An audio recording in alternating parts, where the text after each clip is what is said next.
This portion of the CU podcast is brought to you by The Perfect Jean. The Perfect Jean isn't just another pair of stiff, uncomfortable, nut-crushing pants.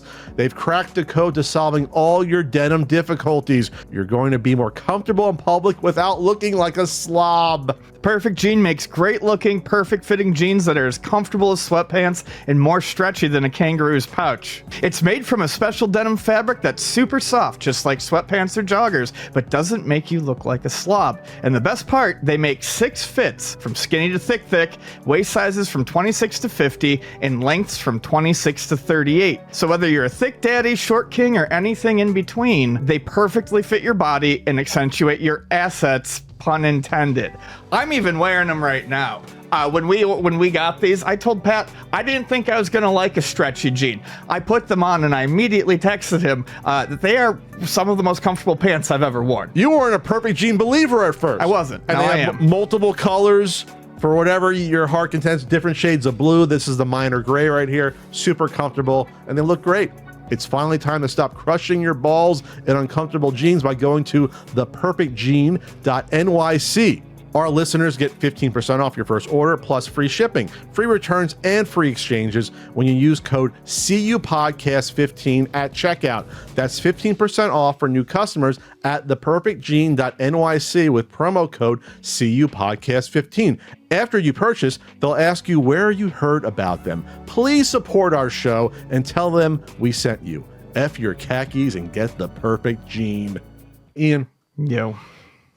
As much as we would not like to admit it, sealed video games are still in the news a lot. They are. Selling for a chunk of change, even though there's still a class action lawsuit going on against sometimes chunks of games. Change. It's well, yeah, the chunks. It's interesting. The chunks are getting smaller in general. They're getting less chunky, but there's still chunks here and there. And they're chunking less frequently. They're chunking less frequently. They need some stool softeners. Okay. So apparently this is now known, I guess, as the DFW collection, Dallas Fort Worth. There was an estate sale. Someone passed away. Am I getting that right? And at least one individual, maybe more, descended upon this estate sale and purchased dozens of sealed retro games. Yep. From the 80s, right? Yeah, tons of them, and I'm trying to find a little bit of background on that. But yes, basically, the person had been a collector back, one of those rare people with foresight who was a collector back before collecting really had a meaning. I mean, I guess but it wasn't collecting something antique. They collected the modern stuff, and they would have been, I think they were around like 25 or so when the system came out, maybe a little bit older. And they had been, that's what I seem to remember. I'm looking right now. So there's an article that covers this. A couple of things happened. There was an eBay seller that put up dozens of these games, NES for sale. Looks like about 2 dozen for sale. 30 results. We're going to go over some of those results. And then a bunch more are going to be auctioned off by Heritage Auctions, which will feature 166. Be styled with the DFW collection pedigree here. So this article is from it's collect.com without the O, so I don't even know how to pronounce it. There's no E either. So it's collect.com, CLLCT, from Will Stern covering this. And this is a website, you should preface this, that they cover baseball card and like collecting stuff and autographs. So this is like a collector's treasure box sort of website to cover these things from different genres. So they talked to the folks at Heritage Auctions to go over this, and they said that, we got an appointment to see these games. We head over to the gentleman's place without any idea what we find, and then we walked to a living room. We saw games piled on the kitchen table and arranged them, and it was just stacks of old games. Right? Yep. And so these are going to come for auction. They're mainly first or early prints, and around 90% are sealed. So, all right. So this article, before we get into get more as a puff piece, obviously, in order to promote the auctions, we know that. What's interesting, though, is that there was a second article that Ian and I are going to go over covering some of the eBay sale. especially for this Castlevania game. Yeah, specifically the Castlevania. So you want to talk about some of the results from this Pedigree Auctions Buy It Now eBay seller? So they have everything from like a Rambo seal going from $454, Predator $1,800, a Bionic Commando for $560. So when I see these prices in general, a lot of these prices are lower hundreds. Some of these, the Goonies $900 for a little bit more. These are about the prices you would see in general in the past for some of these random third-party games, like 8 Eyes, $291. I'm like, well, it's 8 Eyes. It's 8 Eyes, yeah. So Gauntlet, $201. Adventure of Lolo, $485. So I'm like, okay, like I can buy these prices for what they are. Dino Wars, Low G-Man, $246. That was one you can find sealed for some reason back in the day. I don't think they sold a lot of those originally. They were just new old stock. But a couple of the big ones that occurred here, besides a breakthrough for $2,800, I guess that was an earlier 887 game, and they're harder to find. You have a Trojan that went for several $1,000s. 6,000, about 7,000. Which is an interesting one. Again, that's an earlier 87 Capcom game. Maybe that's why. Hang Tab, maybe just earlier. It's Trojan. It has no real historical significance for gaming. It was a decent arcade game and an NES game that's all right. Then you have a Burger Time that went for $11,377. That one's perplexing. I guess you can bring up population reports maybe, but it's Burger Time. That's not the first system the console was on. It was on in the arcade. It was on all those. Yeah, it's not even a particularly fondly remembered release. When people get all misty-eyed about Burger Time, they usually bring up the Intellivision Burger Time. Sure. Was it even on ColecoVision? I forget. But can't recall. But the big one here, the one that raised people's eyebrows, was the Castlevania first print sealed hang tab for $90,100. Yeah. That price is wild to me in a modern day sense, being unslabbed, not being slabbed, like ungraded, as they put it in the article, raw for $90,100. When you read the story, I think I can kind of see a little bit. I think it was people going crazy over it, but my question is why? And that's not really told. You'll see there's 130 bids on it, and a lot of the bids seem to go back and forth between two people, I believe. I don't know. I don't get it. But the articles that come out about it seem eerily familiar to the articles that we read the first time the sealed collecting craze kind of took off when WADA got into the game. This is nothing against the seller went and found stuff and auctioned it off. Like that, as far as I can tell, that's the case. And a lot of these other sales, with the exception of some of these weird ones, these all look normal. I'm not like suggesting any impropriety. But that price is strange. And like I said, even if, I don't know, two weird collectors got into a back and forth battle, it's the way it's been promoted that I think is what is strange to me. And it reads like, some of the articles, like the Kotaku article and this, I thought it was this Clicked article. It just doesn't seem like anything was learned from the history of what's happened in the past 4 years with how so many prices have plummeted. When you click on the bidding history, Ian, you can see a few times where one potential person bid it up themselves continually to see where it was going to reach next.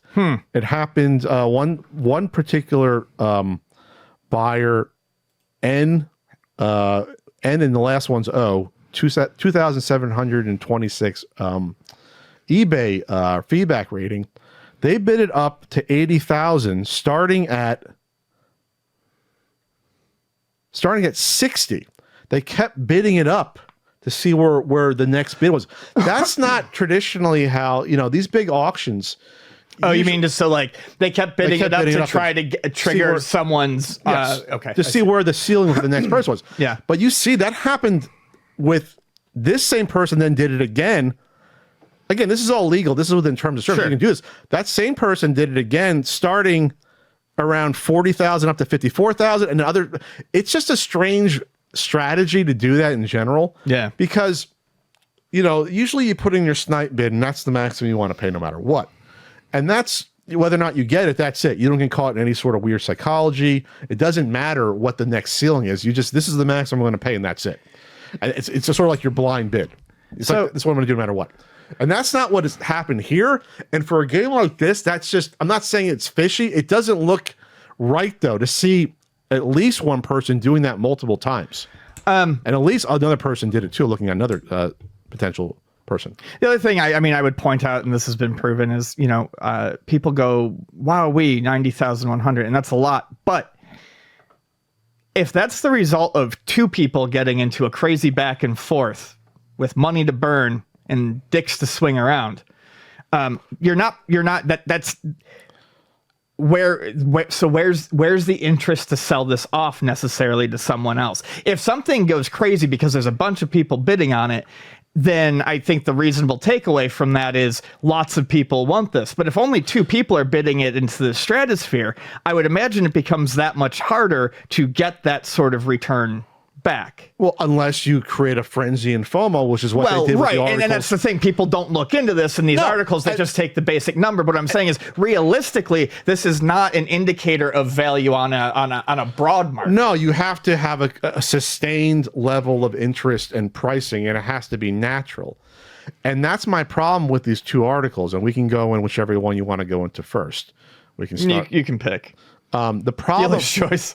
The problem with these articles is that they do not take the history into account of what's been happening. We have a lot between 2020 and 2024 that's gone on. That's not. Yeah, we're not accounting for, the huge drop off. We're not accounting for a class action lawsuit. We're not accounting for a lot of things that have happened in the space. And you can report these things without showing any bias. You can just say, hey, this is what's been happening now. And neither of these articles on Kotaku or Collect do that. I'm not so surprised about the Collect one, because it just doesn't strike me as a site where that would happen. But I wish that it was just more. Yeah, there's no real questioning or investigation into why something like this would go for that. Oh, let's go to this Collect article first. Because I kept waiting for that. Was someone to explain why this version is worth it, but no one has come out and done that. And there might be a reason, but no one in the articles did, and that would have been a helpful thing to know. Well, it's a first print Castlevania. Yes. Okay. Okay, great. So, but is there anything else? Explain that. So this Collect article talks about how these big sales happen. The $870,000 Legend of Zelda that happened in July 9th, 2021. And guess what? They've been going for less than that since then. We're not going to talk about that. They bring up the N64, the Super Mario 64. That happened in the July, went for 1.56 million. The big one. Talked about the Rally one that happened for $2 million. Remember, Rally's the collectible share app bullshit. Yep. So that is brought up here. As is typical, this is in the article. The mainstream response to these seemingly outlandish price tags range from outcries of fraud, hurls of insults characterizing the buyers as foolish and or nefarious, or for many, a stinging regret that their past selves lacked the foresight to keep their childhood games sealed. Now, it doesn't happen with us. That's what gets thrown at us from these speculators saying that, hey, you're just jealous of us not getting into this before you. That's totally out of bounds to say that. That's what I never ever said that. Oh boy, I should have kept my games sealed, because if we did that, we wouldn't have fucking played them. We wouldn't have enjoyed them. I don't think there's anything impropriety going on, but I do think that there is. Oh no, there's we can say there's been fraudulent activity. I'm saying right here. Saying right here. Okay. I just think this is possibly an example of two people with money to burn getting too excited. Sure. I mean, they both look like one of them's name was Grailmaster or something. Grailmaster. So they're not new to this. That's the other article. But without a context of how many people would actually be interested in how big the collecting scene really is, the number doesn't. It doesn't mean anything if that's the only two people interested at that price. We talked about this all the time when we were in the thick of the podcast, in the late 20 teens. But I talked about it all the time at work. Anytime these articles come out, they are not with the proper asterisks or the proper context, and it leads to all of these people every time thinking they've got all of this money. And it feels at this point, I'm not saying this is what it is, but it feels at this point like a cynical attempt to get people back into it to save a floundering investment. I'm not saying video game collecting is going to go away, not even sealed video game collecting, but those prices were, those initial prices were absolutely a product of the hype of the moment. Oh, correct. People have lost tons of money on it. We know we've documented people have lost hundreds of thousands on single games. Yeah. Let alone whatever they have in their collection that they have there. People are going to probably point out, well, it's a first release. WADA's population report. Thanks for finally updating your population reports again, WADA. Maybe because I don't know if you knew stuff like this was going to happen or not. But this version has only 3 that they graded. Okay. We don't know how. But we don't know how many. But we're not talking about graded. But the point is this: we don't know how many CGC has. We don't know how many VGA graded, and we don't know how many are out in the wild still that are ungraded or raw, which sounds dirty and weird. But all right, they're raw games. Raw, even though they're sealed and new, but they're raw. It's okay. I get it. Bonnie uses the term all the time relating to comic books. Okay. It just sounds weird to me. It does. No, I don't. It's a term. I don't love it. So these people were in their 60s, and in the 80s, they started buying hundreds of games. Okay. Often buying multiple of the same title, keeping them sealed and increasing. So these people had the foresight.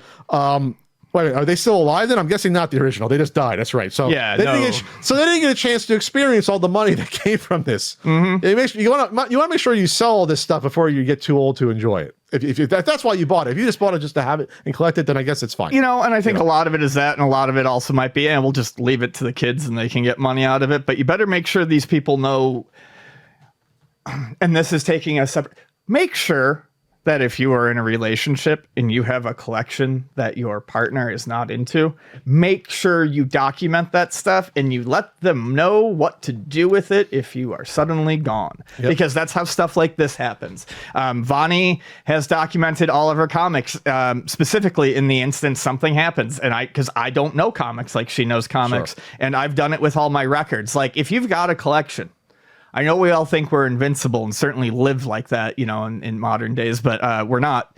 Don't leave that stuff to someone to just throw away or get rid of for pennies. Obviously, I wish there were 2 brothers that did this in the 80s. They hundreds of games. I'd love to know why they did that. Now, I'm like, a much more interesting story to me would be the interview with them. I was talking about my grandfather's neighbor that had. Oh yeah, you've mentioned him all a few the times. NES. I mean, he had all the NES games up to like 80, like let's say early 88 to mid 88. So that's about 100 or so NES games. He had them all sealed, never played them, and just bought them. Yeah, and I was just like, well, okay, so people did this. I don't know. It's interesting. He had Legend of Zelda. He had a bunch of the black ones. He had Ninja. I remember he had Ninja Gaiden specifically because I borrowed that. I borrowed that. I borrowed Paperboy. I borrowed Paperboy. Jeopardy. I knew there was a game show. And we went to Ocean City, Maryland. I borrowed games. Well, it was like I rented and I give them back to him. I think I kept his Paperboy manual. I never gave it back to him. I think the Paperboy manual I have today is from him from like 1988. You son of a gun. Sorry about that. I forgot the guy's name. But anyway, so I guess people did this back then. So some people I'm going to buy this just because I think it's cool. I'll buy 2 of them. But yeah, I wish I could. That to me is a more interesting article about why did you decide to buy these in the 80s? So did you play these games? Did your nephew? Like, what was going on back then? Okay, this article brings up the March eBay sale for $90,100, believed to be the most expensive video game sale in the history of eBay. Game was sold raw. The winner took to Instagram to announce the purchase. I think it's funny that the reason I always think that these collectors aren't really in it to collect it is because they have to fucking announce it. That to me is always like the big sort of like red flag where if you're going to enjoy it, fine.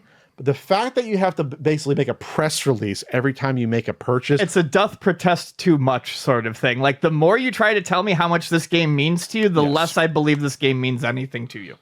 or you have ulterior motives.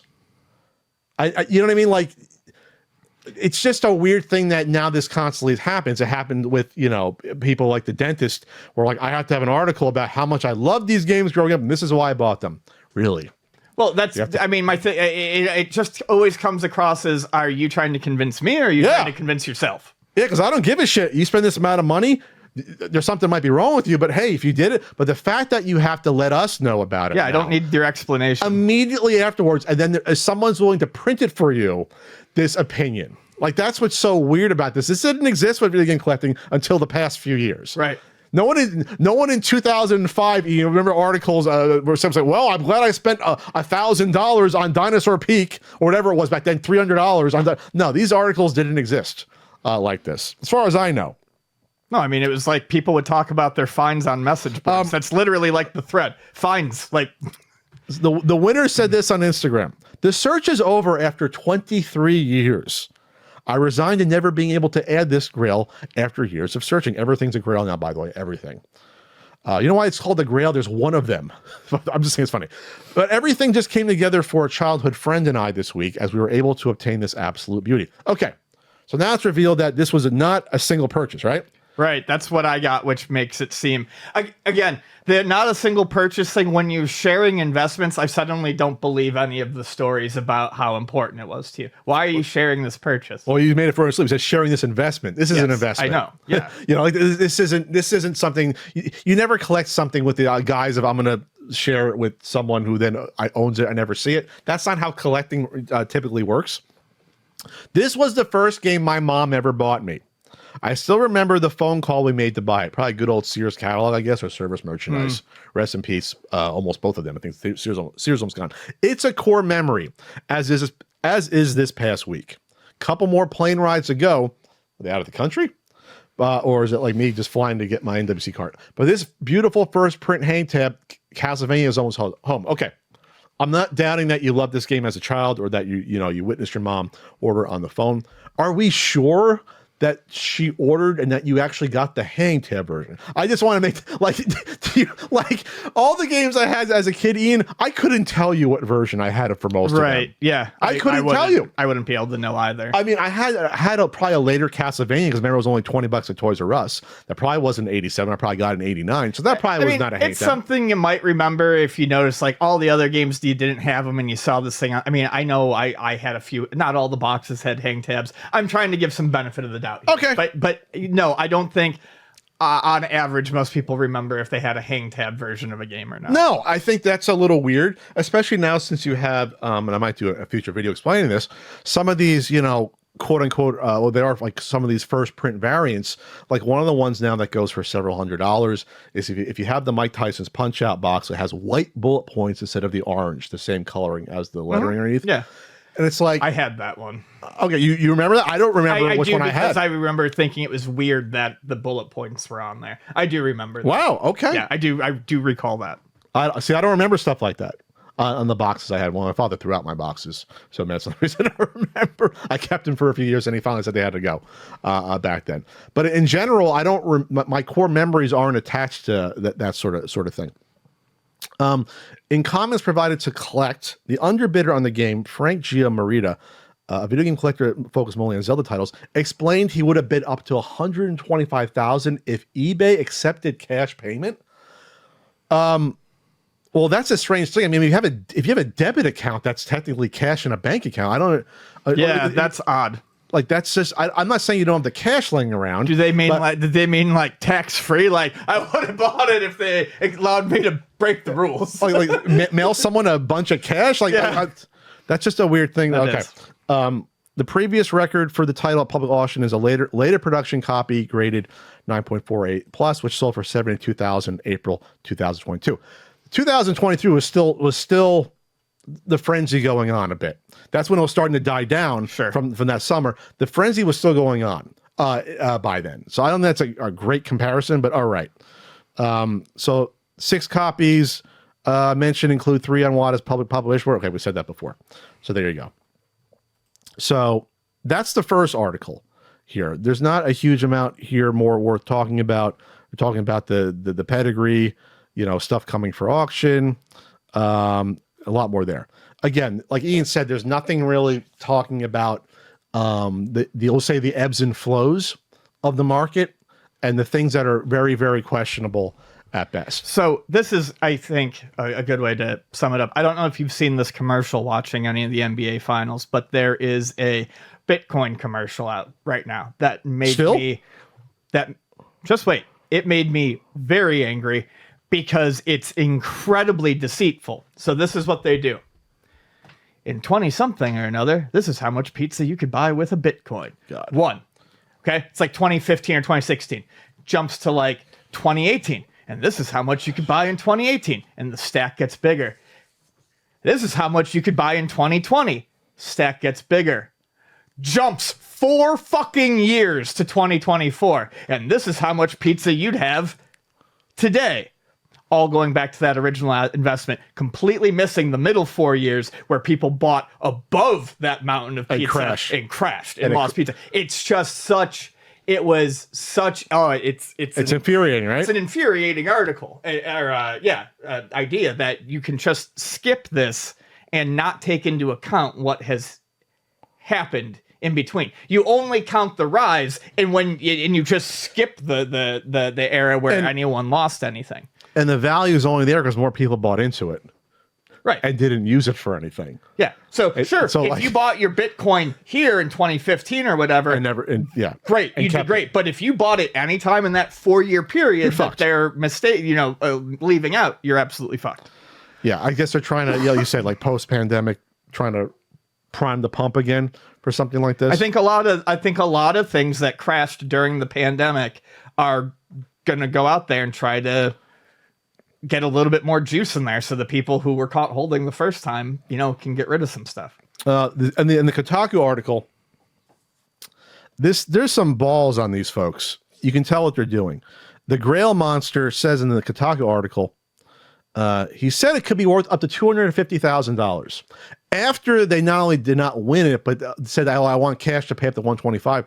It's irresponsible to this. We saw the same shit happen. This is the exact same thing that Dennis Kahn said. I heard people would offer a lot of money for this. And it's like, if you're vested interest, Pat, this could be worth up to $1 million at auction. Because you can just say that. People can, it's that old thing on the internet. You mean you can just go on the internet and people and just say things? Yeah. Okay. So it could be worth $250,000, but no one at the time was willing to bid it up over $100,000. Talk about the Super Mario Brothers, yeah. Well, no, I'm talking about this. About the Castlevania, yeah. You're saying it could be worth that much, but no one wanted to bid it up then. It could also be worth $10,000. You didn't even want it for that much because they wouldn't accept cash, and you were the only 2 people bidding on it. Like, I just don't know. So how do you turn around and go, yeah, this could be worth up to over double what it just went for, and when no one else. It's the same playbook. This is why I say these are not real collectors. No, a real collector doesn't posit a thought like that. This Coke can that I throw out could be worth $5 million, Pat. It could be, or I can recycle it for 10 cents. Either way. It could be. Okay, congratulations. You just discovered your fucking imagination. I think it's strange how this 23 years of searching comes up constantly, where it's like, well, I mean, back in the day, like if you were on a Nintendo Age forum, you could have asked around and probably, found this. Or let's put it this way. People can call me naive, but I refuse to believe that if you started searching 23 years ago, one. You couldn't find a sealed Castlevania. Absolutely not. No, that's ridiculous. It was out there. I mean, probably even this Hang Ten one. This Hang Ten one, you could have tracked one down, and for 1/100th of the cost. That's why I think it's ridiculous. Yeah, I don't think. I think it's one. Again, it sounds like an excuse. Well, this is why it went so much. We've been looking for so long. But 2, it's just it's and it's to make it sound like it's more rare than it is, but I refuse to believe that a 23-year search for a sealed game could not have... 23 years with all the collecting communities out there, all the forums, talking to people running... You can track down nearly anything with enough talking to people. Especially in the early days of a hobby. Yes, before the prices were outlandish. Absolutely. You have to remember that so 23 years ago, 2001, the Nintendo So Castlevania would have been not even. It would have been like a 12-year-old game, 14-year-old game. 87. 87. So a 14-year-old 14. game Yeah. for a system that had really only been out of the market for 7-8 years. Yeah. I think people forget about that when they look back on the time spans from kids. We feel like they're way longer than they are, but it's like, yeah, it was 14 years ago. And for most of the 2000s, 14. For most of the 2000s, Castlevania complete in box probably wouldn't have cost you more than $25. So a sealed one probably, And I know sealed is different than, but yes, we had tons and we always had Castlevania come through. Yeah. 1 and 2 came through complete all the time. So the point is this: I can't picture a sealed Castlevania 23 years ago costing someone more. I'll be really generous. I don't picture one costing someone more than $1,000. We'll say $1,500 23 years ago. I actually agree. I think you are being fairly generous there. I would say, let's say you really wanted it 23 years ago. Follow me. I'm going to go on Nintendo Age or whatever for TSR. I'm putting out a $5,000 bounty on a game that probably cost $800 back in 2002 sealed. And that it probably cost less than that sealed. Right. So I'm being generous. You don't think you would have found one? Right. Lickety fucking split? Oh, yeah. Why do you? Someone would have gone into their closet and found it, or knew someone. Oh, this asshole wants this game that's worth $400 for $5. Yeah, I don't buy it. I'm sorry, I don't buy it. 23 years, you can track down anything on the fucking planet in 23 years. Yep. I can track down the James Bond's missing Aston Martin from Goldfinger that was stolen. They never found that. That's the one thing. You hear about that? They stole the one from the movie. Someone stole it. Yeah, I did hear that. It's vanished. It's like a heist. They haven't found it in in 50 years. Or so. It's nuts. 55 years, it's been gone. Did they finally find that stolen pair of ruby slippers? They stole. That's another one of the big Wizard of Oz slippers? That was another one. I thought that was in the Smithsonian, no? It's a different pair. It's a different pair? Wow. Well, it's not. We're getting off track here. But yeah. All right. So just be wary. They think that you don't remember history.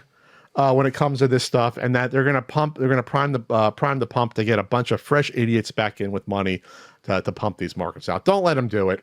Don't let the article writers persuade you when it comes. Use your common sense. Use your historical knowledge of game collecting and knowing what's out there, and does it pass the smell test? That's what I'll say.